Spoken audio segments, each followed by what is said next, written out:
મને કઈ ઉતાવળ નહીં, એટલે મારું ટેન્શન નહીં લેતા.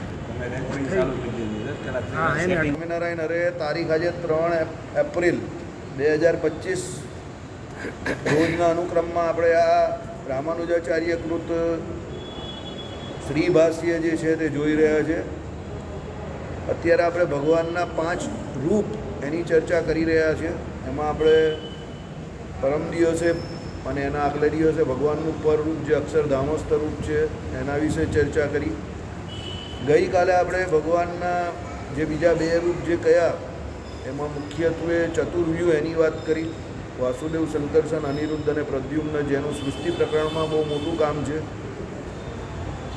એમાં એવું છે કે વાસુદેવ જે છે તે ભગવાન નિર્ગુણ છે, એટલે માયાના કોઈ ગુણનો સ્વીકાર નહીં કરતા, એટલે એ સૃષ્ટિ પ્રકરણમાં ડાયરેક્ટ જોડાતા નથી, એ ડિરેક્ટર છે, સમજો. અને શંકરસન, અનિરુદ્ધ ને પ્રદ્યુમ્ન જે છે તે એક્ટર છે, એટલે એણે ગુણ જે છે તે ગ્રહણ કરવા પડે છે. એટલે એ પ્રમાણે રજોગુણ ઉત્પત્તિ માટે, સ્થિતિ માટે સત્વગુણ, અને એ જ પ્રમાણે પ્રલય માટે તમોગુણ અંગીકાર કરે છે બ્રહ્મા, વિષ્ણુ અને મહેશ તરીકે. આ જે ચતુર્વ્યૂહ છે એમાં વાસુદેવને નિર્ગુણ એટલા માટે ગયા છે કે આપણે વાત કરીએ પ્રમાણે એ ડિરેક્ટર છે, એ ડાયરેક્ટ સૃષ્ટિ પ્રકરણમાં જોડાતા નથી, પણ એ પેલા 3ને પોતે જોડે છે. હવે ભાઈ બીજી એક વાત, શંકરસન, અનિરુદ્ધ અને પ્રદ્યુમ્ન ભગવાનના સગુણ સ્વરૂપ છે, પણ છે ભગવાન જ, એ સમજજો. કોઈ એવું ન સમજતું કે એ કોઈ જીવ છે એ ભગવાન જ, પણ એ 3 ભગવાનના સગુણ સ્વરૂપ છે. અને એની જોડે બ્રહ્મા, વિષ્ણુ અને મહેશ, એમાં 6 સગુણ મૂર્તિ ભગવાનની જ છે એમ માનીને ચાલો. અને વાસુદેવ ભગવાન જે છે તે નિર્ગુણ છે. એના પછી આપણે ગઈકાલે ભગવાનના જે અવતારોની વાત કરી કે ભાઈ વિભવ એટલે પરમાત્માની વિભૂતિ રૂપ મત્સ્યાદિ અવતાર, મત્સ્ય, કચ્છ, વરાદિ જે કોઈ અવતારો કયા, બરાબર. અત્યારે હવે રામચંદ્ર ભગવાન, આપણા સ્વામિનારાયણ ભગવાન, ઈષ્ટદેવ, એમની બંનેની ચૈત્ર શુક્લ 9મીને દિવસે આ રવિવારે જ જન્મ જયંતિ છે કે અવતાર જયંતિ છે, 2 અવતારોની જયંતિ છે એ દિવસે. અવતારોનું મહાત્મય શું છે, પહેલાં વિભવની જરૂરિયાત શું છે એ સમજવા જેવું છે. આમાં તો લખી દીધું કે ભાઈ વિભવ એટલે પરમાત્માની વિભૂતિ રૂપ મત્સ્યાદિ અવતાર. તો અવતારોની મહાત્તા શું છે કે એનું મહાત્મય શું છે એ પહેલાં સમજો. પરરૂપ જે છે તે કે એના પછી જે વ્યૂહ જે ચતુર્વ્યૂહ કયા તે એ આપણા માટે પ્રાપ્ય નથી, પણ ભગવાન પોતે અહીંયા અવતાર રૂપે પ્રત્યક્ષ આવીને સાધુ રૂપે આવે છે, અને કા પછી એમ કે રાજા રૂપે આવે છે જ્યારે મનુષ્ય યોનિને વિશે ભગવાન અવતાર ધારણ કરે છે ત્યારે. બાકી બીજા એમ કહે કે પશુ, પક્ષી, તિર્યક, દેવતા આદિ કોઈ પણ યોનિમાં ભગવાન અવતાર ધારણ કરે છે. જે તે યોનિમાં ભગવાન અવતાર ધારણ કરે છે, પણ દરેક યોનિમાં એક વસ્તુ બહુ સરખાપણે એ ભગવાનમાં હોય છે. શું ખબર? જીવનો મોક્ષ કરવાવાળી જે રીત જે છે તે ભગવાન દરેક યોનિમાં એ મોક્ષ કરે છે. એટલે એ ભગવાનની જે શરણાગતિ સ્વીકારે એ બધાનો ભગવાન મોક્ષ કરે. મતલબમાં જે તે સમયે જે તે યોનિમાં જે તે રીતે ભગવાન આવેલા હોય એ ભગવાનનો જીવને નિશ્ચય થવો જોઈએ. દાખલા તરીકે પરશુરામ ભગવાન હતા, તેણે 21 વખત આખી ધરતીને નિક્ષત્રિય ક્ષત્રિય કરી નાખેલી, લોહીના કુંડ ભરેલા, અને એમણે કહ્યું કુરુક્ષેત્રને વિશે કે આ લોહીના કુંડમાં જે સ્નાન કરશે એ બધાનો મોક્ષ થશે. હવે જેને એ ભગવાનનો નિશ્ચય હતો અને જેણે એમાં સ્નાન કર્યું, લોહીના કુંડમાં સ્નાન કરવું તમોગુણી કૃત્ય છે. કોઈ સત્વગુણી વ્યક્તિ આવું કરે નહીં. પણ હવે ભગવાન છે તો ભગવાન કેવા છે? નિર્ગુણ છે, ભગવાનને કોઈ ગુણ લાગતા નથી. એટલે પરશુરામ ભગવાને જ્યારે આવું કહ્યું કે ભાઈ તમે આ લોહીના કુંડમાં સ્નાન કરો, જેણે જેણે શ્રદ્ધા રાખીને કર્યું એ બધાને મોક્ષ પમાડી દીધો. એટલે એક મોક્ષ પમાડવાવાળી રીત જે ભગવાનની છે તે દરેક અવતારમાં બહુ સિમિલર છે. એમાં જે કોઈ શરણાગતિ કરી દે એ બધાને ભગવાન મોક્ષ આપે. અવતારમાં એક ખાસ લક્ષણ આ છે. બીજું, અવતાર જ્યારે સાધુ રૂપે થાય ત્યારે એવું છે કે ભાઈ મનુષ્યોમાં રહેલા કામ, ક્રોધ, લોભ આદિ જે શત્રુઓ જે છે આંતરહરિયો એને હણે છે. આપણા કામ, ક્રોધ, લોભને. દાખલા તરીકે સ્વામિનારાયણ ભગવાન છે, કે પછી આપણે કપિલ ભગવાન છે, એ પછી આપણા પછી આ સાધુ રૂપે આવેલા તે પેલા આપણા આ દત્તાત્રેયને પેલા આપણા જૈનોના પહેલાં ઋષભદેવ ઋષભદેવ ભગવાન છે. આમાં ત્યાગીના ધર્મમાં એ ભગવાન જ્યારે આવે ત્યારે સમસ્તપણે ત્યાગી રૂપ જ પોતાનું ચરિત્ર જે છે તે કરે છે. અને એમાં એ કામ ક્રોધ લોભ આદિ જે કોઈ આપણા શત્રુઓ જે છે એ શત્રુઓને કેવી રીતે જીતાય એ પોતે પોતાના વિશે સાધુના ધર્મ જે છે તેનું પ્રવર્તન પોતાના ચરિત્રો દ્વારા બતાવે છે. એને જોઈને બીજા ઘણા જીવો જે છે તેને ભગવાનનો નિશ્ચય થાય, જેને કરીને એ બીજા જે જીવ જે છે તે પણ એ ભગવાનના સંગે કરીને કામ ક્રોધ લોભ આદિ શત્રુને જીતી જાય. આપણા વખતે ભગવાને એક સરસ વાક્ય વચનામૃતમાં કહ્યું છે કે અમે જે અહીંયા રહ્યા છે એ કેમ રહ્યા છે, તો અહીંના સત્સંગીઓનો જે પંચવર્તમાન પાળવાનો ઢાળો અમને રાજી રાખવા માટે એ પંચવર્તમાન એ લોકો બહુ સુદૃઢ થઈને પાડે છે, એટલે અમે આ સત્સંગમાં રહેલા છે. એટલે કહેવાનું તાત્પર્ય એવું છે કે જે તમને અત્યારે આ કળિયુગને વિશે કામ અઘરું કે અશક્ય લાગતું હોય એવા કામ પણ ભગવાનની હાજરીમાં થઈ જતા હોય છે. કારણ કે ભગવાન હોય ત્યારે અશક્ય જેવું કંઈ હોતું જ નથી. એટલે નિષ્કામ વર્તમાન પાળવું જે આમ બહુ કઠણ લાગે છે કે બહુ અઘરું લાગે છે કે બહુ કપરું લાગે છે, પણ જેની પર ભગવત કૃપા થઈ જાય તે નિષ્કામ વર્તમાન પણ પાળતો થઈ જાય. કહેવાનો મતલબ એવો છે સાધુ રૂપે ભગવાન આ કામ કરે છે. રાજા રૂપે આવે તો ભગવાન જે અસુરો જે છે તે બધાને હણી નાખે છે. રામ રૂપે ભગવાન આવેલા રાજા રૂપે ત્યારે બધા જે કોઈ આખા જંગલને વિશે ભગવાન તો જંગલના રાજા થઈ ગયેલા. માતા કઈ એમને જંગલના રાજા બનાવેલા.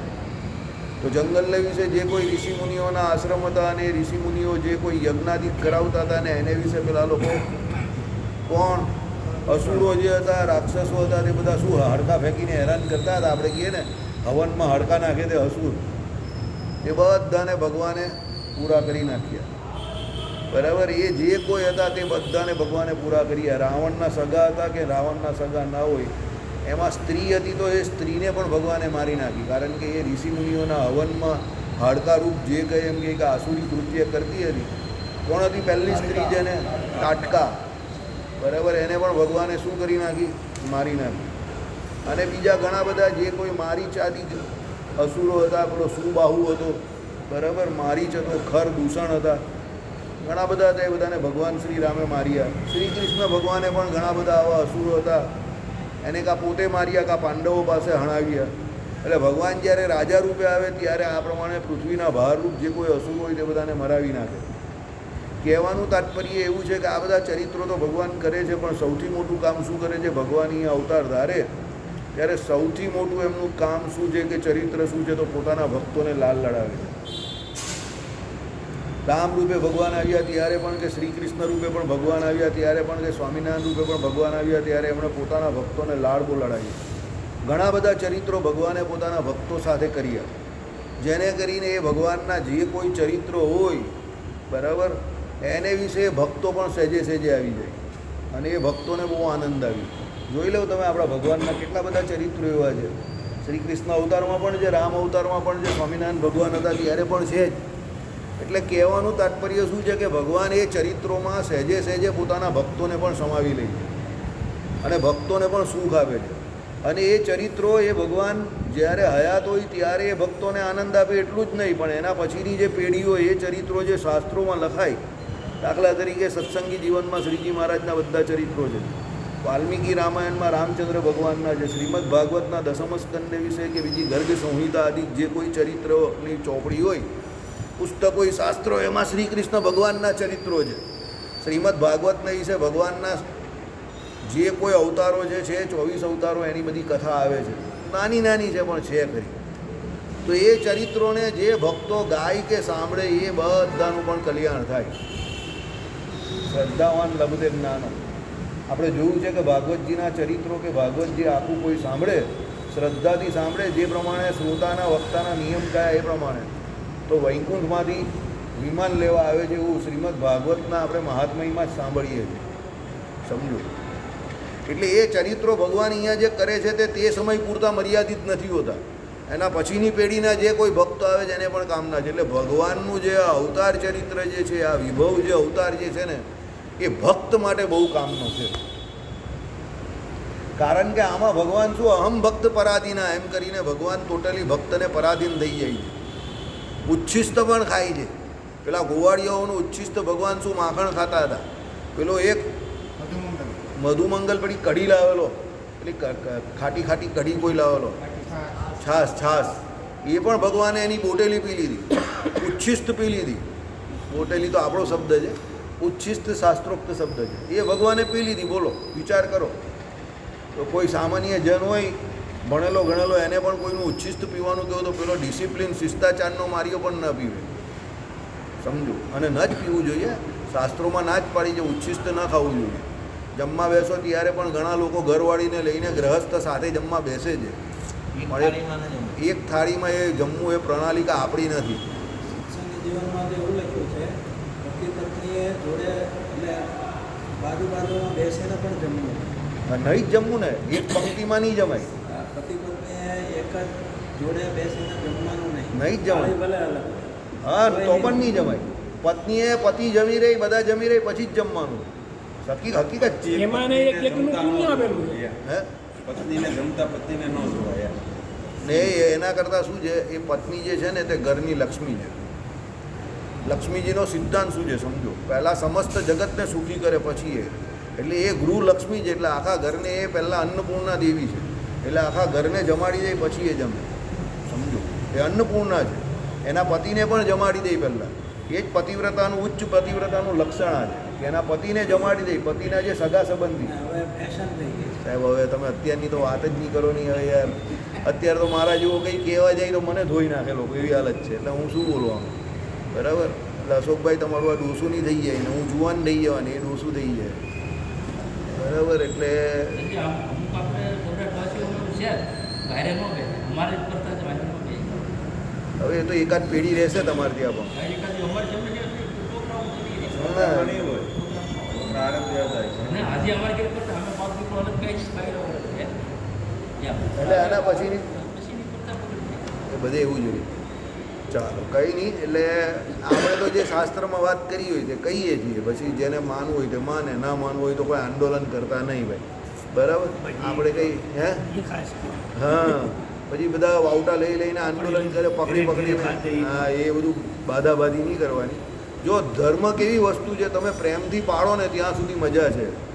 ધર્મ કોઈને જબરજસ્તી કોલર પકડીને નહીં પડાવાય, પાળવાનો જ છે. એ પછી પેલો તાલિબાનવાળો ધર્મ થઈ જાય, એ ન હોવો જોઈએ. એનાથી કંકાસ થાય. એવું કામ નહીં કરવું. આપણે સહેજે સહેજે ધર્મ પાળવાનો, બધા રાજી રહે, વિન વિન સિચ્યુએશન. ભાઈ તું પણ રાજી ને હું પણ રાજી. અને ઘરમાં તો એવું જોવું જોઈએ, પત્ની જો હકીકતમાં સત્સંગી હોય અને એ જો ધર્મ પાળવામાં માનતી હોય તો પેલો ઘર આખું સુખી થઈ જાય. અને જો એ ન પાડતી હોય ને પછી તમે પરાણે પડાવવા જાઓ તો ઉલટી તમારા ઘરમાં કંકાસ થાય, વધારે કંકાસ થાય. એટલે એને પછી હરાવવા કરતાં વાળવી વધારે જરૂરી છે. હવે એ વાળવી કેવી રીતે તમને આવડવું જોઈએ. કારણ કે પતિનું કામ જ એ છે કે ભાઈ જે કોઈ એના પુત્ર જે છે કે એની પત્ની જે કંઈ છે તે બધાને એણે કેવી રીતે સમજાવતથી કામ કરવું. સમજો, જે પતિ સમજાવવામાં નિષ્ફળ નીવડે છે પછી એ બધી રીતે નિષ્ફળ નીવડે છે, બરાબર? એટલે એને સમજાવતા આવડવું જોઈએ એની પત્નીને, પછી એના પુત્રોને, બધાને કે જે આપણા તમે સુખી છો અત્યારે એ તમારા પૂર્વના સુકૃતને કારણે છો. અને અત્યારે જો એ પ્રમાણે વર્તશો તો હજુ આગળ પણ સુખી રહેશો. અને એ પ્રમાણે ન વર્તશો અને ધર્મનો ત્યાગ કરી દેશો તો પછી આ બધા જે કોઈ લોકો આ બધા બહાર જે અટવાય છે, બરાબર, 76 રૂપિયા પણ દુઃખી છે, એ પ્રમાણે દુઃખી થશો. એમ કરીને સમજાવટ પટાવટથી કામ થાય તે બહુ શ્રેષ્ઠ કામ છે.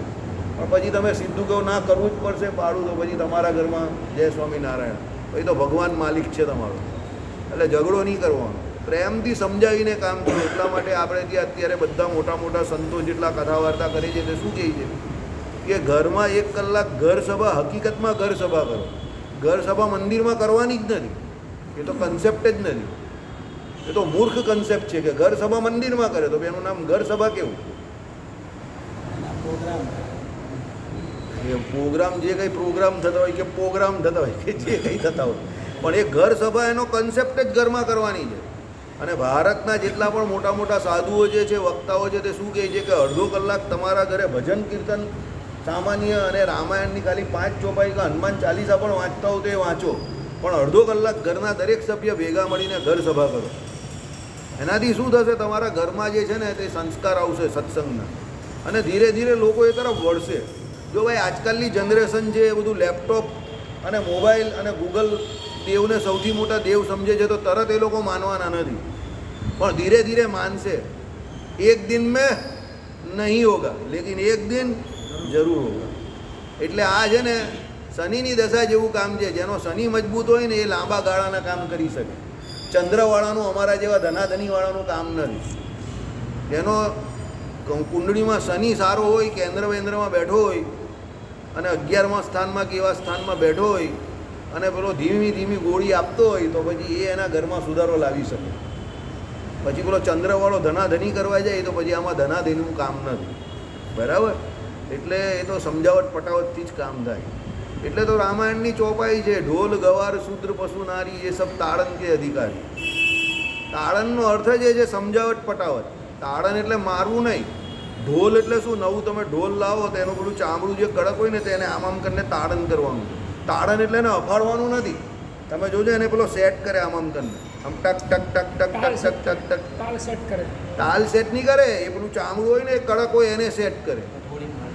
હથોડી મારે, પછી પેલા જે એના સ્ક્રૂ બોલ હોય એ ટાઈટ કરે ને ભાઈ આમ દર દર દર દર આમ આમ કરીને ધીરે ધીરે રમાડે. પછી એનો 1 વાર 2 વાર 3 વાર 4 વાર 5 વાર એમ 8-10 વખત એ વાગે ને પછી એનો અવાજ જે આવે તે તીણો આવે. આ તાળન છે. આપણે ત્યાં તાળનનો આ લોકોએ અર્થનો અનર્થ કરી નાખ્યો. પછી જો ગવાર પેલો દીદી દીદી કરતો આવતો હોય તો એ સામે ને સામે આવે, એને શહેરના કાયદા કાનૂન નહીં ખબર, તો એને તાળન એટલે એને સમજાવવાનું છે કે જો ભાઈ આ લીલી બત્તી થાય તો તારે ચાલવાનું છે, આ લાલ બત્તી થાય તો ઊભા થઈ જવાનું છે. આ સમજાવત એ તાળન છે. સમજો. પણ કોઈ મૂર્ખ માણસે એનો અર્થ એવો કર્યો કે તાળન એટલે મારવાનું. તો ભાઈ હાઈકોર્ટ સુધી પહોંચી ગયા, અલ્હાબાદ હાઈકોર્ટમાં કેસ કર્યો એને કે રામાયણની આ ચોપાઈ ખોટી છે. ઢોલ ગવાર શૂદ્ર પશુ નારી. આનાથી એમ કે શૂદ્ર છે, પશુ છે, પશુ જોડે શૂદ્ર અને નારીને સરખાવેલા છે. એટલે નારી અને શૂદ્રનું અપમાન છે. હવે અક્કલને કોણ સમજાવે કે એમાં તાળન એને મારવાનું નહીં કહ્યું, સમજાવવાનું કહ્યું. એમ સ્ત્રી જે છે એને પણ સમજાવવાનું કહ્યું છે. સત્સંગી જીવનમાં શું કહ્યું કે સત્સંગ જે કરવાનો છે, પુરુષ જ્યારે સત્સંગ કરાવતો હોય ડાયરેક્ટ નહીં, એટલે અહીંયા વક્તા બેઠેલો હોય ને બધા બેઠેલો હોય એમાં કોઈ વાંધો નથી. એટલે આપણે આ મોટા મોટા જ્યારે આ પેલા ખંડો એ હોય, વ્યાસપીઠ પર મોટી મોટી આ કથા થતી હોય, સપ્તાહ કે નવાનવા, એમાં સ્ત્રી પુરુષ બંનેના વિભાગમાં એ લોકો બેઠેલા જ હોય, એમાં કોઈ વાંધો નથી. પણ કોઈ જગ્યા પર એવું હોય કે પુરુષ એકલો કથા કરવાવાળો હોય અને વ્યક્તિગત રીતે થતી હોય, તો ત્યાં સ્ત્રીઓએ ડાયરેક્ટ સંસર્ગમાં એના ના હોય, તો એને ત્યાં સમજાવટ પટાવટ જે કરવાની તે પુરુષે કરવાની છે. એટલે ભગવાને શું કહ્યું કે સત્સંગ જે કંઈ છે તે પણ એના જે કોઈ પિતા, ભાઈ કે પતિ કે પુત્ર પ્રમુખ જે છે, એટલે એના એકદમ નજીકના સગા, એની પાસેથી એ શીખે. સમજો. ડાયરેક્ટ નહીં. કારણ કે જે કથા કરનાર છે કે જે વ્યક્તિ છે એ પણ છે તો પરપુરુષ ને, તો એ પરપુરુષને એને સંગ કરવાનો નથી ડાયરેક્ટ. તો એ એના ભલા માટે છે, એ એના હિત માટે છે. સમજો. હવે આ એને સમજાવવું એ તાળન કરેલું છે કે ભાઈ આમાં તારું હિત છે. બરાબર? શૂદ્રની વાત કરી તો એ બિચારો જે કામ કરી રહેલો છે એમાં એનું કામ જે છે ને, હવે દાખલા તરીકે બ્રાહ્મણનું કામ છે, એમાં સૌથી વધારે બુદ્ધિનો એટલે મગજનો ઉપયોગ છે.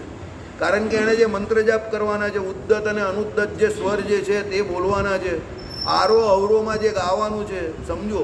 હવે આ બધું જે કંઈ કરવાનું છે એમાં એણે કાયમ સાવધાનીપૂર્વક એલર્ટ મોડમાં રહીને ઉચ્ચારણ કરવાના છે. નહીં તો પેલા સ્ત્રસ્તાએ જે કંઈ આહુતિ આપેલી એમાં ઉચ્ચારણમાં ખાલી ગરબડ થઈ તો શું થયું? ઇન્દ્રને મારનારોની જગ્યા પર શું થઈ ગયું? ઇન્દ્રથી મરનારો આવી ગયો. અને કોણ આવી ગયો એમાં પછી? વૃત્તાસુર આવ્યો કે નહીં? સમજો.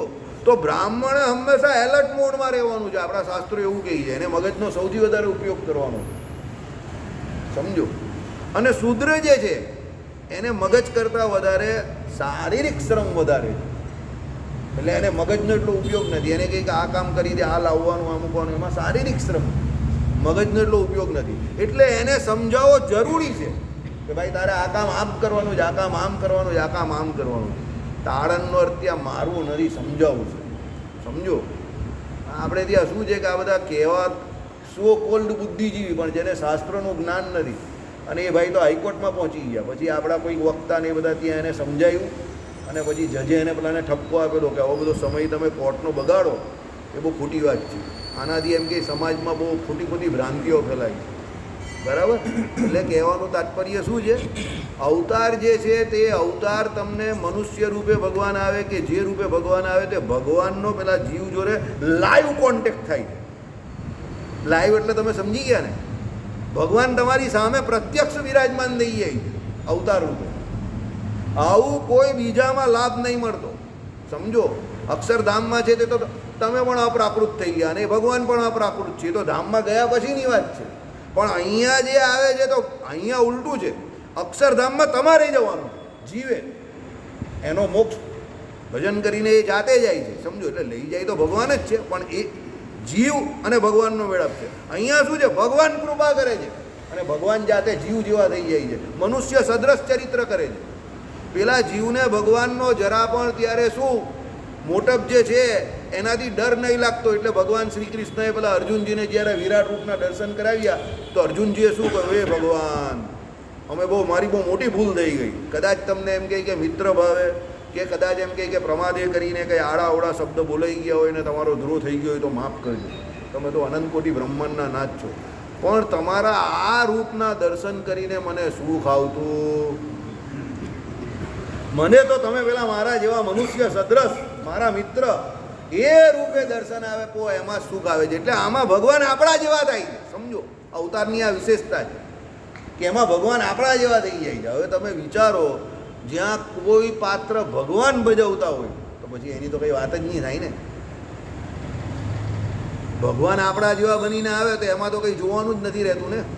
દેવતામાં હોય તો દેવતા રૂપે થઈ જાય, મનુષ્યમાં આવે તો મનુષ્ય રૂપે થઈ જાય, હયગ્રીવ રૂપે આવે તો હયગ્રીવ જેવા થઈ જાય, નૃષિ રૂપે આવે તો અધ નર અધ પશુ એ રૂપે થઈ જાય. તો એમાં તો ભગવાન જેવું એક્સપર્ટિઝમ તો કોઈનું નથી. એટલે અવતારોની આ બહુ મોટી વિશેષતા છે કે એ જીવ જોડે એવો જોરદાર સંગાત કરી દે છે કે પેલા જીવને ભગવાનને વિશે પોતાપણું મનાઈ જાય.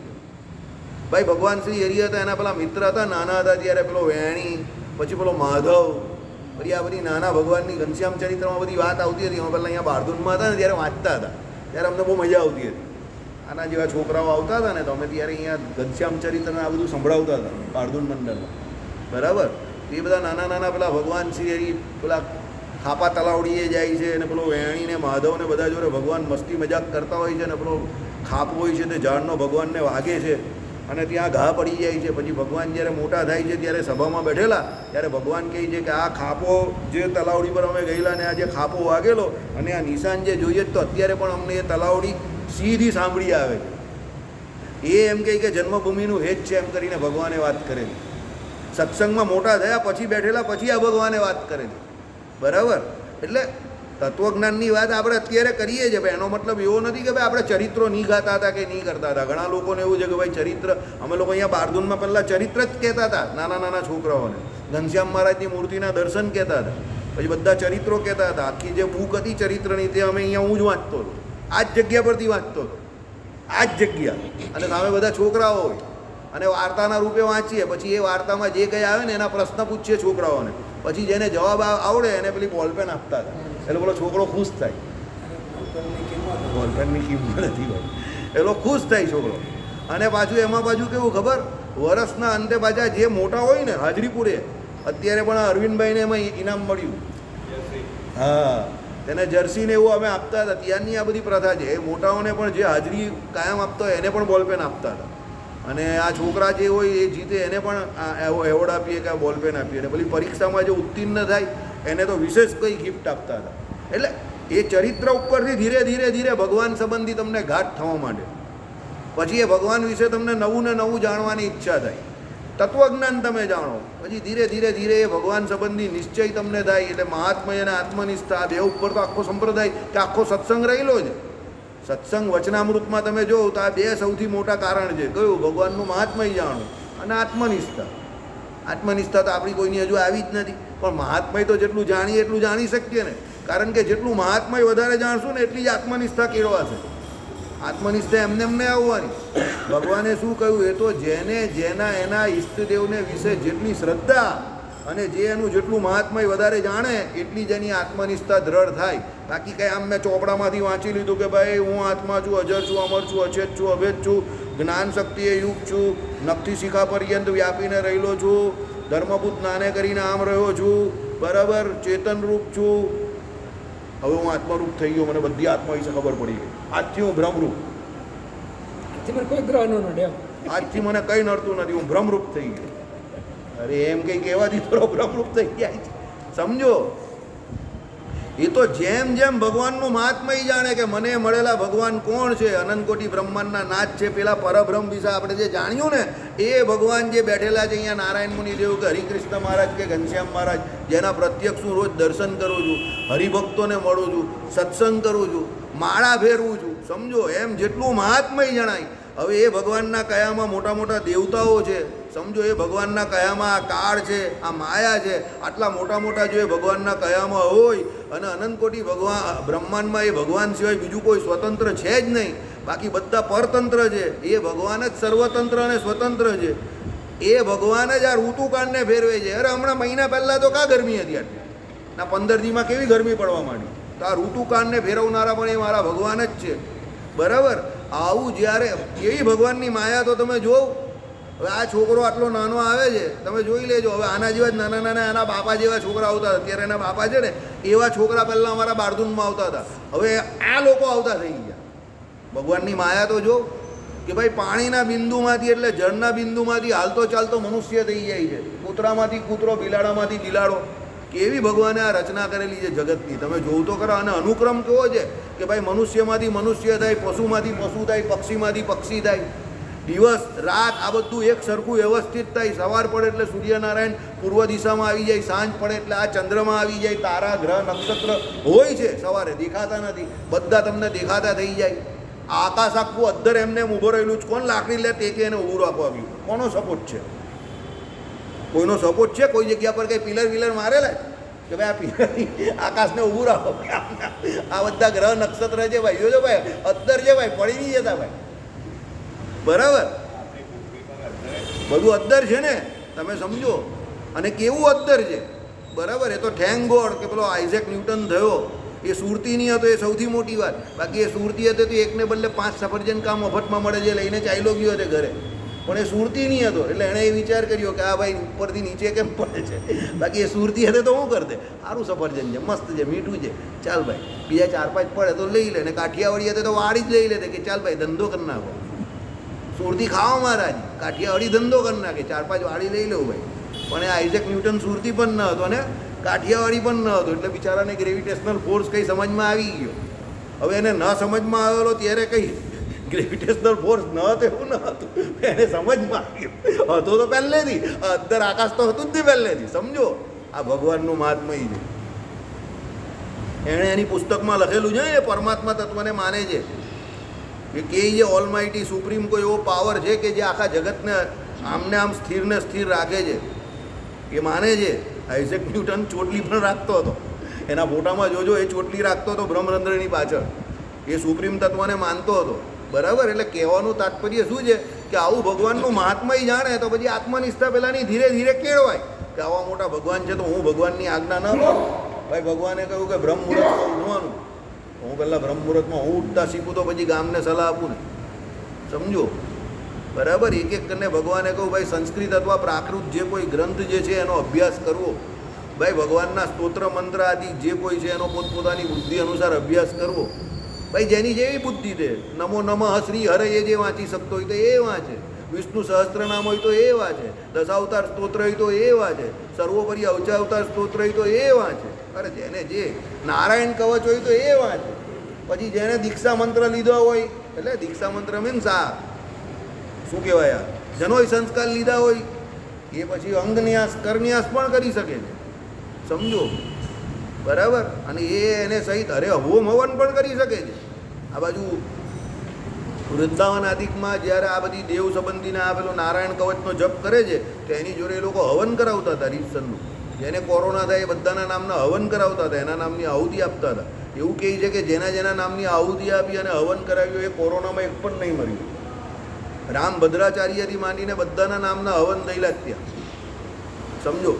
એવો એક પણ માણસ મર્યો નથી કે જેના નામના હવન થયા ત્યાં. કારણ કે અંગન્યાસ કરન્યાસ બધું કરે પેલા બ્રાહ્મણ, અને વ્યવસ્થિત કરે અને એના નામનો સંકલ્પ કરીને આહુતિ આપે. ઉચ્ચારણ તે લોકોના વ્યવસ્થિત જ હોય, બધા ભણેલા આચાર્ય હોય, અને એના નામથી જે કંઈ 108 કે એનું પુરસ્ચરણ કરવાનું હોય તે કરતા હોય તો પેલાને પહોંચે જ ને, 100% પહોંચે. સમજો, નારાયણ કવચ તો મહિમા એટલો છે. હવે આ બધું ક્યારે ખબર પડે? જ્યારે અહીંયા અવતારો થયા ત્યારે ખબર પડે ને. એટલે આ અવતારોનું બહુ મહાત્મય છે. અવતારોનું મહાત્મય ક્યારે પણ ગૌણ ના કરું. બીજી વાત, અવતાર બે રીતે થાય છે, સમજો ભાઈ. એક અવતાર એવો કે ભાઈ માતાના ગર્ભમાંથી આવે, રામકૃષ્ણાદિક અવતાર, અને બીજા આપણા ઋષિ અવતાર થાંભલો ફાડીને પણ આવી જાય. એમાં કંઈ એવું નથી. એટલે ભગવાને કહ્યું કે ભાઈ અવતાર જે છે એ ભગવાનની જે અહીંયા આવવાની અને દેહ છોડવાની ક્રિયા જે છે એ તો અલૌકિક છે. એ તો ભગવાન જાતે નક્કી કરે કે એમણે શું કરવું છે. એમાં આપણે પ્રશ્ન નહીં પૂછવાનો કે આમ જ કેમ આવ્યા અને તેમ જ કેમ આવ્યા. બરાબર. આ બધો અવતારોનો વિશેષ છે અને અવતારોનું મહાત્મ્ય આપણે જાણવું બહુ જરૂરી છે. એટલે શ્રીમદ ભાગવતના જે કોઈ અવતારોના ચરિત્ર જે 24 અવતારના છે એ સાંભળવા જરૂરી છે. બરાબર. એટલે શ્રીમદ ભાગવત પુરાણ બહુ ગ્રેટ ગ્રંથ છે. આઈડિયા આવી ગયો? હવે આગળ જઈએ, ચાલો. હવે જે આપણી જોડે છે, કિતને દૂર કિતને પાસ, આ જે છે ને તે કિતને દૂર કિતને પાસ જેવું છે. છેલ્લું અંતર્યામી એટલે જીવાત્માના મિત્ર રૂપે હૃદય પ્રદેશમાં રહેલું પરમાત્માનું સ્વરૂપ. અંતર્યામી એટલે શું કહ્યું ભાઈ? જીવાત્માના જે કોઈ એમ કહી કે મિત્ર રૂપે. જો ગીતાજીમાં ભગવાને કહ્યું છે દરેક જીવનો હું શું છું? મિત્ર છું. ભગવાન બધાના મિત્ર છે, કોઈના દુશ્મન નથી. સમજજો. દાખલા તરીકે કોઈ બીમાર પડે તો એને હોસ્પિટલ લઈ જવામાં આવે, એના શરીરમાં કાણા પાડીને એને બાટલા ચડાવવામાં આવે, એને ઇન્જેક્શન આપવામાં આવે. તો આપણે એમ થાય કે આને કેટલી કષ્ટદાયક બીમારી છે ને ઉપરથી આ ઇન્જેક્શનને બાટલા ચડાવે છે, ઉલટી વધારે કાણા પાડીને એને હેરાન કરે છે. અરે ભાઈ, એ હેરાન નહીં કરતો, એ ડૉક્ટરનો મિત્ર છે. કેમ? એ કરવાથી જ પેલો સારો થશે જલ્દી અને ઘરે જશે. એમ ભગવાન સર્વ સુહૃદ છે. સર્વ સુહૃદનો અર્થ શું થાય? દરેક જીવ વિશે ભગવાન રહ્યા છે અને દરેક જીવને સારું વિચારે છે. નર્કમાં પણ એને ડિટર્જન્ટ પાવડરની જેમ સાફ કરવા લઈ જાય છે. અહીંયા પાપ કરેલો હોય ને તો કપડાં ધોઈ તો બહુ મેલો હોય. અત્યારે ગરમીમાં શર્ટ બહુ મેલો થઈ જાય તો એને સાફ કરવો હોય તો એરિયલ બેરિયલથી એને ધોવો પડે ને. એમ નર્કમાં જોઈને એને બરાબર ધોઈ નાખે છે. ફટકા ભરે બરાબર, ધમાધમ ધમાધમ ધમાધમ. પછી બહુ પાછો પછી લક 84માં જાય. પછી એને એક વખત મનુષ્યનો જન્મ મળે. સમજો. એટલે નર્કમાં જાય ત્યારે પણ ભગવાન એના માટે ડિટર્જન્ટ જેવું જ કામ કરે છે. બરાબર, સાફસૂફ કરી નાખે. બરાબર. એટલે કહેવાનું તાત્પર્ય શું છે? ભગવાન સર્વ સુહૃદ છે, એનું સારું જ ઈચ્છે છે જીવનું. ઘણી વખત તમારા ઘણા બધા કામ નથી થતા તો એ તમારા માટે બહુ સારું હોય છે. તમને એવું લાગે કે કેમ નહીં થયા, પણ તમે અત્યારે તમારા ભૂતકાળમાં જાઓ, તમારા જે કામ નહીં થયા એના વિશે વિચાર કરો તો તમે અત્યારે જે જગ્યા પર આ શાંતિથી બેઠેલા જ ને તે તમારા અમુક કામ નહીં થયા એટલે બેઠેલા છે. સાહેબને પૂછી લેજો, સાહેબ એમનો એક અંદર અંગત અનુભવ કહેલો સભામાં કે ભાઈ અમુક કામ નહીં થયા એટલે અત્યારે શાંતિથી બેઠેલા. જો એ થયા હોત તો કદાચ આટલા શાંતિથી ન બેઠા હોત. આઈડિયા આવી ગયો? એટલે જે કામ નહીં થતા એમાં પણ આનંદ માનવાનો કે ભાઈ એ ભગવાનની ઈચ્છા છે. સમજો. હરિવંશરાય બચ્ચન શું કહે છે સાંભળો. આપણા બચ્ચન સાહેબના ફાધર એ રાઇટર હતા. અગર અપને મન કી હો તો અચ્છા હૈ, ઓર અગર નહીં હો તો ઓર ભી અચ્છા હૈ. કેમ? જ્યારે આપણા મનની નહીં થતી ત્યારે કોના મનની થઈ રહેલી છે? ઈશ્વરના મનની થઈ રહેલી છે. એટલે ભગવાનનું થઈ રહેલું છે. તો ત્યારે દુઃખી ન થવું. અંતર્યામી પણ એ પરમાત્મા આપણી જોડે રહેલા છે ને એ આપણું સારું જ ઈચ્છે છે. એટલે આપણા મનનું ન થાય તો દુઃખી ન થવું કે મારું ન થયું ને પછી એકદમ પેલા કસ્ટમ કરીને ભગવાન મારું તો સાંભળતા જ નથી, આમ નહીં કરતા ને તેમ નહીં કરતા ને પેલા આત્મદેવની જેમ પછી આત્મવિલોપન કરવા જાય અને જબરજસ્તી પેલા સાધુને તૂટી પડે કે હું મરી જઈશ ને તને બ્રહ્મ હત્યાનું પાપ લાગશે. પેલો સાધુ વિચાર કરે કે આ મને બ્રહ્મ હત્યા આવશે એટલે એને ફળ પકડાઈ દે. એને ફળ પકડાઈ દીધું ને પછી એમાંથી કોણ થયો પેલો? બરાબર, ગોકર્ણ થયો. અને પેલી બીજી બાજુ પેલા એની જે ઈચ્છા હતી એને કારણે પેલી ધુંધુલીને શું આવ્યો બીજો? ધુંધુકારીએ શું કરી નાખ્યું? સત્યાનાશ કર્યું ને. એના કરતાં એણે શાંતિથી એવું વિચાર્યું કે મારા ભાગ્યમાં દીકરો નથી અને હું ભજન કર્યા કરું તો એ મોક્ષના માર્ગે નીકળી ગયો છે તો આટલો બધો કષ્ટને ના પામતે. પેલા ધુંધુકારીએ કેટલો કષ્ટ આપ્યું ને મર્યો બિચારો. એના કરતાં શાંતિથી ભજન કરીને નહીં મરતે સુખી થઈને. બરાબર. એટલે જ્યારે આપણા ભાગ્યમાં કંઈ ન હોય અને ભગવાન એમાં રાજી હોય તો પછી એ પ્રમાણે રહીને શાંતિથી સુખેથી જીવવું. એની પાછળ તમારો સમય અને મગજ બગાડવું નહીં કે આ મને મળતું નથી એમ કરીને એની પાછળ નહીં પડી જવું. જે છે એનો આનંદ માનો, જે નથી એની બહુ મોટી લાલસા નહીં રાખો, કારણ કે લાલસા તમને કષ્ટ આપનારી છે, દુઃખી કરનારી છે. સમજો. એટલે ભગવાન અંતર્યામી પણ રહેલા છે એ સર્વ કર્મ ફળ પ્રદાતા છે અને આપણા સમસ્ત કર્મને જાણીને પૂર્વના કર્મને પણ જાણે છે અને અત્યારનાને પણ જાણે છે. ભગવાને ગીતાજીમાં અર્જુનજીને શું કહ્યું?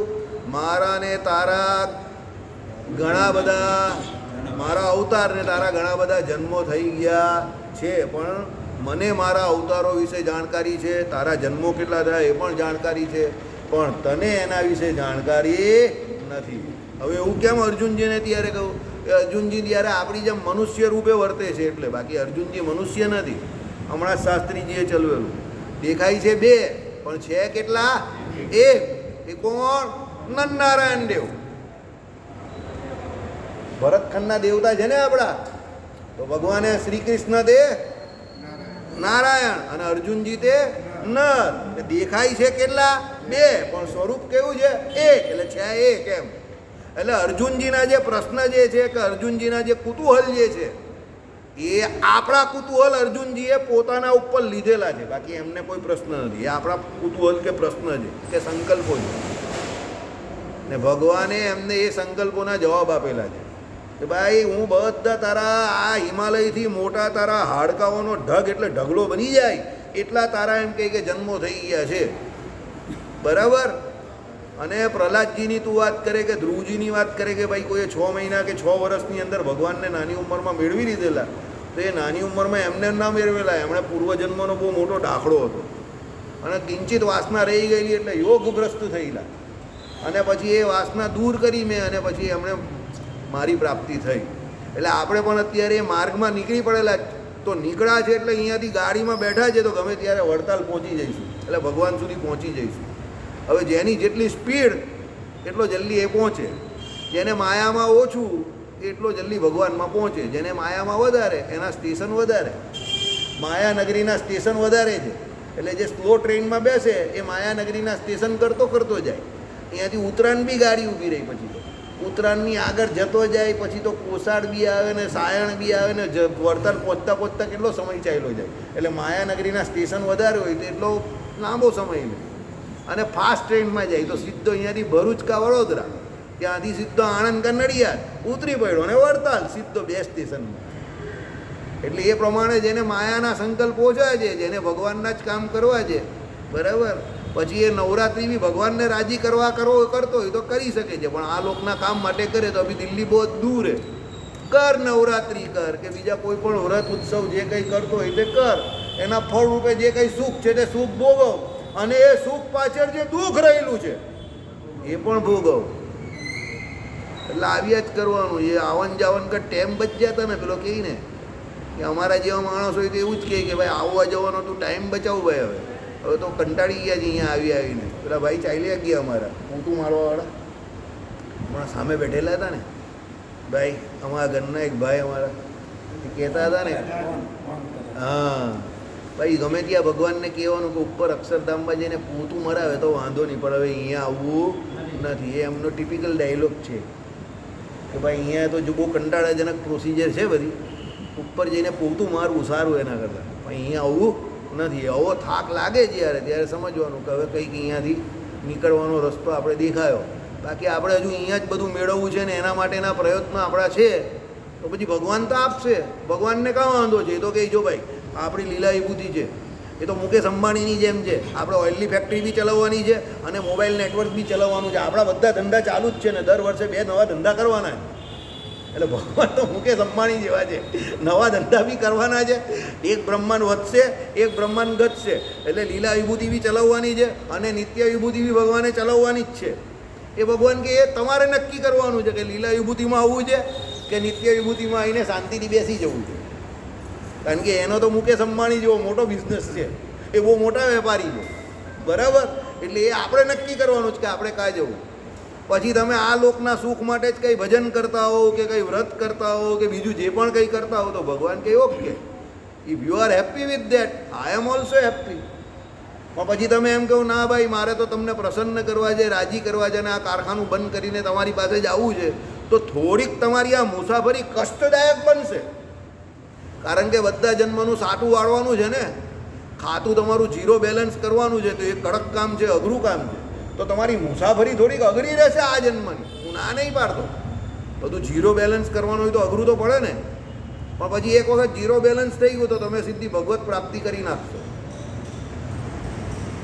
પ્રવેશ કાકાની જેમ જર્ની થોડી અઘરી રહે એમની, પણ અઘરી રહે એ જ માણસનું કંઈ કામ થાય, સમજો. એટલે અઘરી રહે એવા જ માણસ કંઈ કરી શકે. પછી આ લોકનું સુખ તમે જો નરસિંહ મહેતા, મીરાબાઈ, એ લોકની મુસાફરી અહીંયાની આ લોકની અઘરી રહી, જરા કડક રહે, આપણા જેટલી સરળ નહીં હોય, પણ એની અઘરી એટલે જ છે કે એનું કામ પૂરું થવાનું, સમજો. બરાબર. પછી તમને આ લોકનું સુખ જોઈતું હોય તો ભગવાનને કંઈ વાંધો નથી ભાઈ.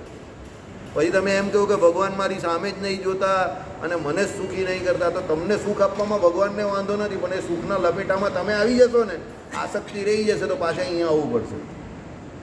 સમજી ગયા?